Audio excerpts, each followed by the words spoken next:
Hello and welcome to another edition of Pulp Picks. My name is Patrick. I'm Fritz. And we're here to give you this week's reading recommendations for New Comic Book Day. Mm-hmm. And we've got a couple returning champions and a brand new number one. Mm-hmm. So Fritz, what have you got this week? Yeah, so we were just talking about this before, but we're 3 for 3 now on the one hand, issue 3 here. No surprise to any regular viewers that we love Ram V books. Yeah, no, I'm almost sad that he hasn't announced anything new yet recently. It's just like he's also writing 5 different things at the moment. So of Rare course. Flavors is wrapping up here pretty quick. But no. Here we're talking today about the one hand continuing the kind of neo-noir murder mystery between this and the Six Fingers. Got the one hand and the Six Fingers. Not really how that works, but I'd call it 5.5 fingers at most. Yeah, that Six Fingers is kind of more of a nub right now. Yeah. But point being, so we're following our favorite, very, would you call him melancholic detective? He's always kind of down in the dumps about everything. But he was literally in the act of retiring when this case popped up again. Yeah. But so he's still trying to figure out who's the new killer. Are there these connections that no one else is making that might explain certain things? He's investigating the car crash sequence from the previous issue of the Six Fingers, trying to be are these connected? Because it's really weird that these things kind of just happen at the same time. Yeah. And everyone's just you're going crazy, Ari. This is nuts. And he's nah, I'm onto it. And his next course of action is to go and interview the previous killer and try and see if we can figure out if they know anything, if they're somehow connected, because this is now the second where a completely unrelated person has been out murdering people. So I don't know, maybe the first person to have this happen to them knows something. These interviews have been going well for him, so I'm assuming that this went great. I don't think it could have gone worse. Well, it's not I'm not going to give anything away. But. Yeah, no, things do not go well for really anyone involved. But a thing that's really tried to drive home in this issue is that you've really got to start expanding your idea of the scale of things going on here. That you think it's just investigating a serial killer. It's just no, there's definitely more going on. There's two of the things that get refrained to a lot in here are you're in alien territory. This is not where you're normally at, and that you gotta look at the bigger picture. Yeah. Sometimes figuratively, sometimes literally in this issue. It's starting to have vibes of another book that I'm really enjoying right now, which is World Tree, where it's that there's some bigger force behind what's happening now, but just what is the scope of it? It's kind of mind-boggling, but to be teetering on the precipice of knowing more is the fun of reading these books. And one of the things I loved with this issue is the cogs, the kind of androids that have been present through both series, start to get more of a play in here. You start to kind of delve more into what their whole deal is, how they can be used and reused. How a lot of times they're made to think oh, this is me. I've been doing this for so and so many years, and just okay, but have you though? Kind of a Westworld Blade Runner kind of vibe. Yeah. It's gotten digging into that a bit, and without getting into spoilers, it starts to raise a lot of questions about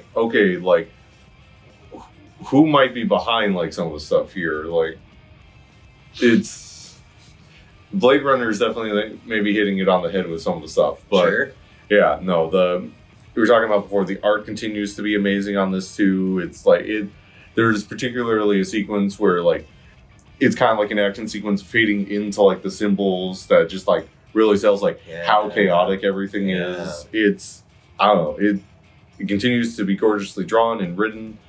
I now am insanely curious to see what happens in the next issue of Six Fingers, because the way this issue ends off, it's just oh, okay. So, well, and I know in the last couple issues of the two different books, we've been seeing them kind of showing the same events from a different angle, which is really fun. But sometimes it's also hard to know, wait, when did that line up with this other book? And that's, again, all part of the entertainment. The interweaving is starting to, like, definitely get, like, is getting tighter and tighter to the point where I wouldn't be surprised if by, like, next issue for, like, issue 4 for this and this Six Fingers, that, like, it's basically just the same scenes, just, like, with inner monologues of the different characters. Which is going to be interesting because the art is very different from each. That's the thing, like, the art and even, like, the writing style, because, like, Dan Waters does the Six Fingers. They're definitely, like, they're very clearly of, like, the same, but, like, different in their own ways. Yeah, they complement each other really well. Both the writing styles and the art styles. And the individual books work great individually. Yeah, that's, like, honestly, like, even if you weren't reading both styles, I feel like you'd be getting a lot out of this, because, like, with this, you've got the whole detective thing going on. With the other one, you've got this man, like, having his, like, entire reality slowly unravel, because it's just like, why am I waking up in the middle of a murder scene? What does this have to do with my dad disappearing in this weird arrowhead? Yeah. All of which is stuff that, like, I love hasn't really even, like, come up in here. So I'm like, and you know they're connected somehow. Right.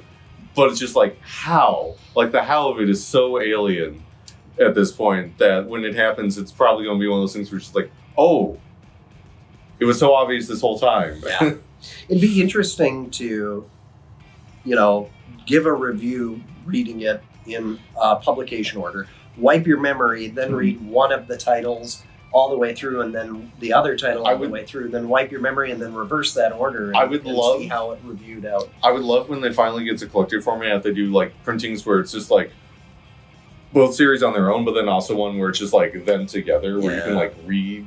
Like, that would be super cool. Oh, that would be very cool. Yeah. Well, it's definitely worth checking out. And when the trade paperback comes out, that's going to be great too.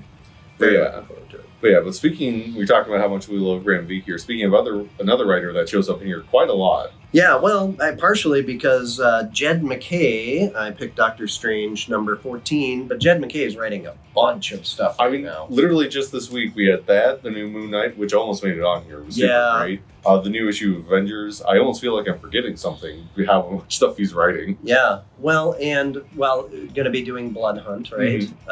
So the new big event book that's coming up. Oh, and he's doing the new X-Men book coming this summer. Oh, that's right. There you go. Which, if you read Avengers, they might have some stuff being set up in there for that. Yeah, and so I struggled. I had 4 books on my list. None of the other 3 made it up to the table today. But our consensus book would have been, in there too, but we picked that pretty quickly. Yeah. So when I was narrowing it down, I was between 4 books. 2 of which were Jed MacKay books, because Vengeance of the Moon Knight was another one, which was great and had an awesome reveal at the end of it and was just a ton of fun.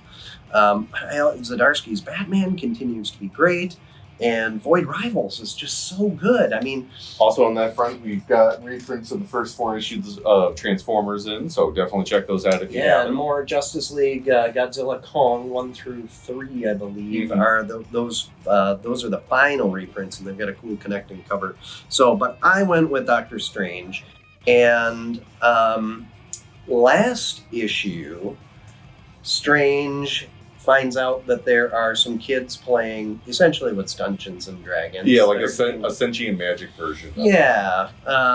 And they're getting trapped in the game, and so he's going to go free them, and then reveal at the end. Can I do the big reveal? It was a month ago. I feel like it's fine considering it happened spoiler alert. This issue. This issue picks up with it's Baron Mordo is the DM of the game. They call it something different, but they're just trying to not get sued. It's like Carapolis or something like that. Yeah, and I can't remember can't remember what they were calling the dungeon master, but whatever. The point being, so this is all basically a big trap, right? He set it up because now Strange is in a world where he's not writing the rules, but in control of the game.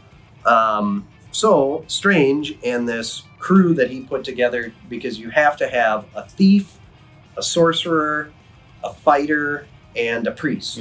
So he's put together 5 Fist of Khonshu, Taskmaster, and Black Cat along with himself. Mhm. And they're going through, last issue they're going through, and some of them are having a good time, and some of them are accusing the others of being nerds. And then Baron Mordo shows up, and so now they've got to figure out, crud, this is a way bigger deal, much more difficult task. A bit above the pay grade of several of the people Right, there. yeah, exactly. So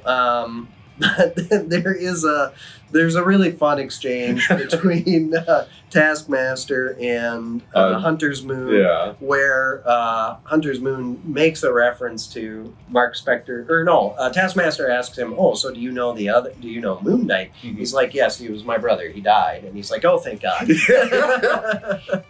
They're so good. I just we're talking about how much we love McKay's writing here. Pascal Ferry's art too was like fantastic. Like some of the facial expressions for like Baron Mordo has like a look at one point which is like, oh no. Yeah, so we were talking yesterday, and you brought this up. It was really great about how the coloring can make such a huge difference on a book. Mm-hmm. And we should probably give a shout out to Heather Moore, because there are some artists where that airbrushed, pseudo-realistic, heavy on like light effects and stuff just doesn't work. And you got to go with more of a kind of a classic, I don't know, paint by numbers almost kind of. Like kind of that more like flat style. Yeah, the flat style with solid colors, and you're doing more like panels of color, as opposed to blending and so forth. And Moon Knight's an example of that. That penciler does really well with more of the kind of blended type of stuff. This works really well with more of a kind of flat, not flat in dull, but like flat in it's a solid color palette. And it just looks so good. It's so cool. And I really like the variety in the art that we're getting in books. I don't think that there should be like a house style or a standard. I think they really need to lean into whatever works best for the collaboration. Like, all three books here today like have very distinct art styles. Yeah, I'm excited to talk about the art on our collaboration. But Jed McKay, you just can't go wrong with Marvel books right now. For me, he's writing the best Avengers book in a long time. Maybe my favorite to like pick up and read since Bendis' New Avengers. I mean, there's been some solid stuff since then, certainly, but like I feel like it's definitely very Avengers. Definitely for me since Hickman's run. Yeah, sure. Yep. Oh, yeah. Hickman had a good one too. But yeah, so I just really enjoy this book. It's fun. This was a 2-issue arc, so it wasn't like over invested. They didn't. This concept of being stuck in Dungeons and Dragons didn't overstay its welcome, and it's going to set us up for Bloodhunt. So I'm excited for that too, which if you haven't signed up yet, sign up, because event books, they always go quick day of. So. Yeah, and we're getting both the normal version and then the red band version, which I feel like most of the people we have actually been signing up for the red band version. We definitely ordered more of the red band version. So I mean, if it's a vampire book, you want to see blood. Yeah, you want it. Right? Yeah. Well, speaking of blood spurting, there couldn't be a better possible segue to Deadpool #1. A lot of blood spurting. Yes, lots of blood. In fact, there is kind of a sentient symbiote dog that seems to be made of at least partially blood. Yeah. But yeah, it's Deadpool #1, the new series by Cody Ziegler, and let me double check the artist here. Yeah. Roger Antonio? Good enough for me. Yeah. But yeah. They are knocking out of the park right away on this first issue. It's a pretty, unlike the surface, pretty, simple, he's got a merc job. He's bringing his symbiote dog daughter, Princess, along with. Yes. That was one of the things I was scared about, because, every time you get a new series, you get that question of, how much of the previous run are they going to, import over? And this one, they very much are, dealing with, the stuff from the previous run. So, yeah, he's got Princess. He's dealing with, apparently, off-panel, he broke up with his partner from the previous run and is dealing with the emotional fallout from that. I love this whole issue is he's trying to be your typical Deadpool, but at the same time it's just he's dealing with man, being me is not always fun. Yeah. You get a little insight into kind of the jokes and that kind of stuff and some of the motivation there. lots of limbs lost. Yeah. in this issue. The bit where he loses his legs is really funny. Well, then I had to ask, just how fast do they grow back? Because that kind of changes from writer to writer. I feel like the best answer is what is comedically appropriate. Yeah, probably. Yeah. Probably. Love the look of this book. It had... I'm super excited because we're setting up a brand new villain. Might not quite be the right word. Antagonist, definitely. Antagonist? Yeah, because so he's got this whole mission he's on, and then in the middle of it, some completely random guy kind of ends up getting entangled with it. Yeah. And yeah, it's definitely setting up for some weird mystical shenanigans later on. Because he's not he's definitely not a great guy, but he's also doesn't seem to be necessarily a villain. He's definitely taken an interest in Deadpool pretty quickly after this. I like what you got going on there. Yeah, he's not trying to pull off a heist or destroy the world or anything. Yeah. But I don't think that he has good intentions. No, probably in not. Way, shape, or form. Probably not. Yeah, my first thought was, oh man, I'm worried about Princess. I think that's going to be what keeps me nervous about how this proceeds. But yeah, it was really good, and the art was great. I love. There's the bit where Deadpool's just man, would be suck for anyone that to draw this. Yeah, and it was a good one too. Yeah. It was jumping from side to side on the page and whatever. And actually, that's easier for an artist to do a whole page layout. Kirby used to do it on purpose just to save time. I love. There's a couple good examples of fun page layout stuff. The new issue of Shazam this week also had a fun one where it's kind of the reality unraveling around them. Yeah, but there's also for you manga and anime fans, there's a really fun Chainsaw Man reference. Yeah. Also for fans of Minnesota, Avengers has a Minnesota reference in there. The art in here is just so good, and to me, I think a big part of it is Deadpool and. The aesthetics of Deadpool and Spider-Man are similar. That's been, talked about a lot. But it's also similar in there are certain poses that Deadpool strikes, and the way that you draw his head is extremely important. I love whenever they remember you gotta have the little bit of the mask hanging off. And that is all of that is done excellently in this book. The poses are great. The head and the face and and the swords. The swords have to be good too. Really, it's everything you could want. It's got the big bombast. It's got the small character moments because he really doesn't want to deal with any of the actual stuff he's got going on in his life, and clearly he should be. Yeah. I love. There's a little kind of post credit story where he goes to visit his actual daughter Ellie, and they very clearly in this they're implying she's going to be a much bigger part of this run than she has for some of the previous runs. Which also made me nervous about somebody wanting to inject themselves into his life. Yeah, because he's very adamant no, being a part of my life is not a good thing to do. Foreshadowing. Yeah. I am very excited for her and Princess to get to meet each other. Yeah. That's definitely going to be fun. I hope Princess doesn't try to eat her. That would be bad. Yeah, it would be very bad. Spit her out. Yeah, no, don't do that. Yeah. Very naughty. Yeah. But it was especially for Marvel, a massive week of Marvel books, but it was a big week. And there's a bunch of stuff. So if you checked out that preview book from Image, was it a month ago or so? Oh, yeah. The 3 individual titles from that came out this week. So Redcoat, Geiger, and... what's the... Rook. Yeah. Yes. So those all came out. I know that there was quite a bit of buzz about those. So be sure to stop in and grab a copy of that if that was on your radar after checking out the preview book. But yeah, there's just a bunch of good stuff. And they just continue cranking out some good stuff. So, and yeah, if you've missed out on some of the things in the past, like we said, Transformers and Justice League Godzilla Kong, we've got the additional printings of those so you can get caught up. And hopefully we see you down here, but if we don't, we'll see you next week on the next video. We'll be back again. And there's always more books. Yeah. Always more to read. And we can also see you through the camera. We can always We see can. you. We're Yeah. watching you. Yeah. Stop doing that. Yep. Finger out a nose right now. All right. Well, thank you. Have a great day, and we'll see you next time.